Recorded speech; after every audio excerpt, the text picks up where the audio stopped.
Arab countries లో నేరాలకు శిక్ష కఠినంగా అమల్లో ఉంటుందన్న విషయం అందరికీ తెలిసిందే. చిన్న చితక నేరాలు చేసి జైలుకు వెళ్లినా తిరిగి జైలు నుంచి విడుదలవ్వడానికి అక్కడ సవా లక్ష అడ్డంకులుంటాయి. అయితే ఓ భారతీయ వ్యాపారవేత్త ఖైదీల పాలిట దేవుడిగా మారాడు. ఆ వివరాలేంటో ఓసారి చూద్దాం. మీ బిజినెస్ విస్తరించాలనుకుంటున్నారా? మార్చి 16-17 హైటెక్స్ లో franchise India biggest ఫ్రో expo.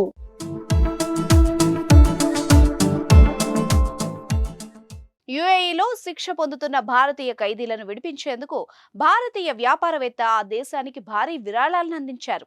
62 Firoz Merchant pure gold jewellers యజమాని తన ది ఫోర్గాటెన్ సొసైటీ సాయంతో 20,000 మంది ఖైదీలకు సాయం చేశారు. 2024 ప్రారంభంలో గల్ఫ్ దేశంలోని పలు జైళ్లలో ఉన్న 900 మంది ఖైదీలను విడిపించేందుకు ఏకంగా 1 మిలియన్ దిరామ్స్ అంటే సుమారు 2.5 కోట్లు విరాళంగా ఇచ్చారు. ఈ ఏడాది 3,000 మంది ఖైదీలను విడిపించాలని ఆయన లక్ష్యంగా పెట్టుకున్నారు. ఫిరోజ్ మర్చెంట్ యుఏఈ అధికారులకు 2.5 కోట్లు విరాళంగా ఇచ్చారు. దుబాయ్ వేదికగా ఆయన గోల్డ్ బిజినెస్ చేస్తున్నారు.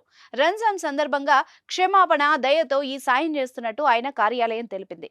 విడుదలవుతున్న 900 మంది ఖైదీల్లో అజ్మాన్ నుండి 495 మంది ఖైదీలు, ఫుజైరా నుంచి 170 మంది ఖైదీలు, దుబాయ్ నుంచి 121 మంది ఖైదీలు, ఉమాల్ క్వైన్ నుంచి 69 మంది, రసాల్ ఖైమా నుంచి 28 మంది ఖైదీలు ఉన్నారు.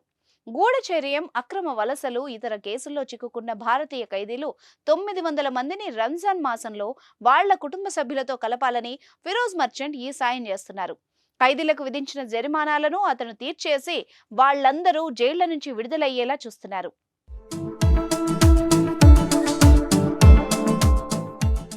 ఖైదీల అప్పులను తీర్చడంతో పాటు వారు స్వదేశానికి వెళ్లేందుకు విమాన ఛార్జీలను కూడా ఫిరోజ్ మర్చెంట్ అందించారు.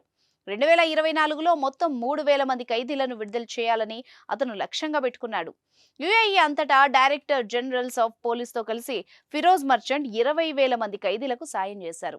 ప్రభుత్వ అధికారులతో పాటు ఖైదీల ప్రశంసలను పొందారు. ఫోర్గాటెన్ సొసైటీ చారిటీ ద్వారా ఆయన ఈ సేవా కార్యక్రమాలు చేపడుతున్నారు. ఈ విషయం తెలుసుకున్న పలువురు ఫిరోజ్ మర్చెంట్ గ్రేట్ అంటూ పొగుడుతున్నారు. ఖైదీల కుటుంబ సభ్యులైతే ఫిరోజ్ మర్చెంట్ ఫోటోలను ఇంట్లో పెట్టుకుంటున్నారట. ఫిరోజ్ మర్చెంట్ హెల్పింగ్ గురించి మీకేమనిపించిందో కామెంట్ రూపంలో మాకు తెలియజేయండి.